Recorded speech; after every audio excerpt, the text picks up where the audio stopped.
आज की वीडियो में हम लिechtenstein के टूरिस्ट वीज़ा में किन किन कारणों के करके रिफ्यूज़ल आ सकती है इसके बारे में बात करेंगे।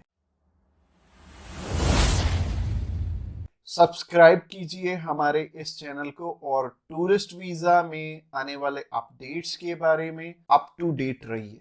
तो जहां तक बात की जाए आज के टाइम में रिफ्यूज़ल्स की, रिफ्यूज़ल रेट बहुत ज़्यादा पीक पे हैं और जैसे कि मैंने बताया 4 बारी अप्लाई करके 5 बारी अप्लाई करके भी लोग बैठे हैं जिनको कि समझ में नहीं आ रहा कि उनका रिफ्यूज़ क्यों हुआ है। तो सबसे बड़ी इसमें दिक्कत होती है रिक्वायरमेंट्स की। एक एम्बेसी की जो रिक्वायरमेंट है ना, वो ना तो आपको किसी साइट से मिलेगी और ना ही इसमें इलेबोरेट आपको एम्बेसी करेगी। चाहे उन्हें खुद फोन लगा लेना, चाहे आप वीएफएस को फोन लगा लेना, वो भी आपकी हेल्प नहीं करेंगे।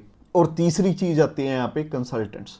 बहुत सारे कंसल्टेंट्स हैं, बहुत कुछ जानते होते हैं, वो आपको इसलिए नहीं बताते क्योंकि उस काम को करने में हो सकता है 2 मंथ या 3 मंथ या फिर 6 मंथ का टाइम जाए। तो मेनली बात यही है कि जब भी हमने टूरिस्ट वीज़ा अप्लाई करना है, हम ध्यान से देख लें कि हमारी रिक्वायरमेंट पूरी हो रही है और किसी अच्छे कंसल्टेंट के थ्रू ही अप्लाई करना। मैं तो एक चीज बोलता हूं कि बड़े नाम के पीछे तो कभी मत जाना। देखो अभी कोई बड़ा नाम है तो उन्हें कोई फर्क नहीं पड़ता कि आपका वीजा आए चाहे आपका रिफ्यूज हो। बट हाँ, जैसे हमारे जैसी कंपनीज हैं जो कि अप्लाई करने का भी खर्चा बहुत कम लेते हैं और इसके बाद भी आपको पूरी पूरी सपोर्ट करते हैं हर एक फील्ड में, हर एक चीज में आपकी डॉक्यूमेंटेशन बहुत अच्छे से बनाते हैं। क्योंकि जितने नॉमिनल कोस्टिंग हम लेके चल रहे हैं ना, अगर आपका वीजा आएगा तभी हमारा बेनिफिट है। अगर आपका वीजा आएगा, आप 10 रेफरेंस हमें दोगे तभी हमारा बेनिफिट है, अदरवाइज हमारा कोई बेनिफिट नहीं है।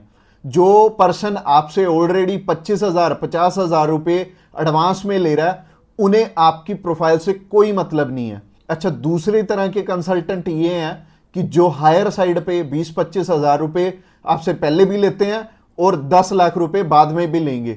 उन्हें भी आपकी प्रोफाइल से बहुत हद तक कोई मतलब नहीं है क्योंकि उन्होंने आपसे एडवांस ले लिया है और उन्हें यह फर्क नहीं पड़ता कि आपका वीजा आए या ना आए। वो अगर 10 केस अप्लाई करेंगे तो उसमें से एक वीजा तो वैसे ही आ जाता है, तो उनके 10 लाख रुपए तो वैसे ही बन गए। तो उन्होंने आपकी टेंशन क्यों लेनी है? तो सिंपल सी बात है, मैंने आपको अपना मोटिव बता दिया है कि हम रिक्वायरमेंट आपकी अच्छे से क्यों फुलफिल करवाते हैं जब भी आपने टूरिस्ट वीज़ा अप्लाई करना होता है। क्योंकि हमें आपसे बहुत कम पैसे मिलने हैं। अगर आपका वीज़ा नहीं आएगा, आपसे हमें रेफरेंस नहीं मिलेंगे, तो हमारा फायदा ही नहीं है इस काम में आने का। इसके अलावा पहला रीज़न तो हो गया जो कि रिक्वायरमेंट के ऊपर है कि रिक्वायरमेंट अपनी बहुत अच्छे से समझ लेना और पूरी कर लेना, तभी वीजा अप्लाई करना। और दूसरा रीजन है कि आपके फाइनेंशियल डॉक्यूमेंट्स बहुत अच्छे से फुलफिल नहीं हुए होते। तो फाइनेंशियल डॉक्यूमेंट्स अगर अच्छे से पूरे नहीं होंगे तो एम्बेसी आपको वीजा, आप ही बताइए, कैसे देगी? उन्हें एक प्रॉपर प्रोफाइल चाहिए, उन्हें ऐसी प्रोफाइल चाहिए कि स्टेप बाय स्टेप आपके सारे डॉक्यूमेंट्स आपस में मैच कर रहे होने चाहिए। जैसे कि आपका जो ऑक्यूपेशन है, वहां से आपकी कितनी मंथली इनकम आ रही है और क्या वो उसी प्रोफेशन से इनकम आ रही है आपकी, और आपके फाइनेंशियल्स आपस में मैच कर रहे होने चाहिए, तभी आपका वीजा लगेगा। तो अगर आपको नहीं पता है कि आपके फाइनेंशियल मैच कर रहे हैं या नहीं कर रहे, तो आप क्या कर सकते हैं, आप अभी हमें कॉल कर सकते हैं।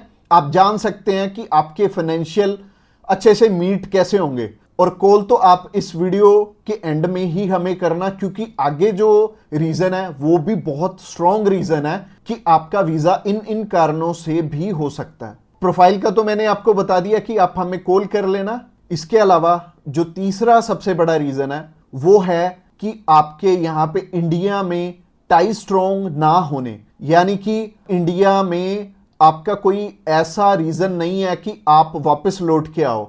जैसे कि मैरिड है अगर कोई, तो उनकी वाइफ उनका रीजन बनती है वापस आने का, और अगर कोई अनमैरिड है उसको थोड़ी सी प्रॉब्लम ही आती है। बट इसका भी सोल्यूशन है कि आप बेटर है, अगर आप 20-21 साल के हो, 22 साल के हो, तो बाहर जाने के लिए मैरिज तो करोगे नहीं, तो कर क्या सकते हो, आप अपनी मम्मी या फिर अपने पापा में से किसी एक जने को अपने साथ में अप्लाई करवा लो। इससे क्या होगा कि अगर मम्मी आपके साथ जा रही हैं, आपका नहीं है वापस आने का स्ट्रॉन्ग रीजन, बट उनका बन गया, तो उनके चक्कर में आपका भी वीजा आ जाने वाला है। तो आप कर क्या सकते हो, या फिर मम्मी या फिर पापा को अपने साथ में अप्लाई करवा लो तो ज्यादा अच्छा रहेगा, आपका भी टाई स्ट्रॉन्ग हो जाएगा। तो तीसरा रीजन हो गया। रीजन नंबर 4 की तरफ बढ़ते हैं। और जो चौथा रीजन है वो ये रीजन है कि आप यहां पे घूमने के लिए जा रहे हो, आपका पर्पस मैटर करता है। जब आप कवरिंग लेटर बना रहे हो तो कवरिंग लेटर ये तो आपके हाथ में नहीं है, ये तो आपके कंसल्टेंट के हाथ में है कि आपका पर्पस बहुत ज्यादा स्ट्रांग होना चाहिए, तभी आपको एक कंट्री वीजा देगी। और वीजा उन्हीं को मिलेगा, लाखों लोग अप्लाई करते हैं जिनका की एक पर्पस होगा, जिनका एक कारण होगा बाहर जाने का। वीजा सिर्फ उन्हें ही मिलने वाला है जिनका एक रीजन बहुत ज्यादा स्ट्रांग होगा। तो रीजन बहुत ज्यादा आपका स्ट्रांग बनाएंगे अगर आप हमारे थ्रू अप्लाई करेंगे। तो ये चौथा कारण था आपका वीजा रिफ्यूज होने का। और ये 4 कारण ही हैं जो सबसे बड़े रिफ्यूजल के आपके चांसेस बनते हैं। जिन कारणों के पीछे ये चारों चीजें अपनी ठीक कर लो, और जैसे मैंने पर्पस में बताया, पर्पस आपका बहुत ज्यादा स्ट्रांग हो जाएगा अगर आप हमारे थ्रू अप्लाई करेंगे। तो अगर आप हमारे थ्रू अप्लाई करना चाहते हैं, आप जानकारी लेना चाहते हैं कि आपके रिक्वायरमेंट पूरी है, क्या आपके फैमिली टाइज स्ट्रांग है, तो आप अभी हमें कॉल करके पता कर सकते हैं कि क्या आपकी रिक्वायरमेंट अच्छे से पूरी है, क्या आपके फाइनेंशियल डॉक्यूमेंट जो कि सबसे ज्यादा इंपॉर्टेंट है आपस में मैच कर रहे हैं। इसके अलावा जो तीसरा कारण था वो था आपके फैमिली टाइज कितने स्ट्रांग है। इसके अलावा चौथा कारण है कि आपका पर्पस हम कितना स्ट्रांगली लगाएंगे। इसके ऊपर आपका वीजा डिपेंड करेगा। और वीजा चाहे आप फर्स्ट टाइम अप्लाई कर रहे हो, चाहे ऑलरेडी आपके 1 रिफ्यूजल है, 2 है, 3 है, 4 है, जितनी मर्जी आपकी रिफ्यूजल्स हैं, मैटर नहीं करती। हमारे पास बहुत सारे लोग आते हैं। एक पर्सन का हमने अप्लाई करके दिया था और उनका टोटल 12 बार रिफ्यूज था, 13th टाइम उनका वीजा आया था। और मोस्टली लोग 1 बारी, 2 बारी, 3 बारी, तो बहुत सारे लोग रिफ्यूज होते हैं। कई लोग तो 4-4, 5-5, 6-6 बार रिफ्यूज होते हैं। इवन उन्हें ये नहीं पता लगता कि हम करें तो करें क्या। वीजा तो हमें लेना है, और लेना भी बिल्कुल सही मायने में है, एक्स्ट्रा पैसे दे के नहीं लेना, एक बिल्कुल नॉमिनल चार्जेस में ही अप्लाई करवाना है किसी से।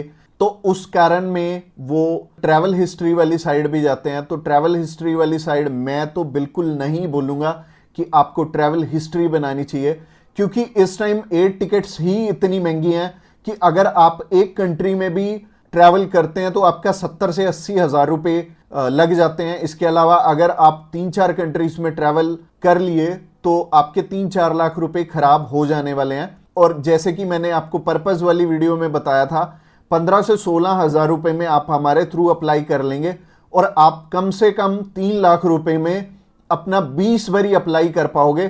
तो ट्रैवल हिस्ट्री पे बिल्कुल भी पैसे मत लगाना। इसके अलावा अगर आप हमें अभी कॉल करना चाहते हो, कॉल कर सकते हो नीचे दिए गए नंबर पे। और इसके अलावा आप हमें व्हाट्सएप पे भी मैसेज कर सकते हो। व्हाट्सएप पे मैसेज करने के लिए डिस्क्रिप्शन बॉक्स में लिंक है, उस लिंक पे क्लिक करते ही आप हमें मैसेज सेंड कर पाएंगे और हम भी आपकी inquiry as soon as possible हम लेने वाले हैं।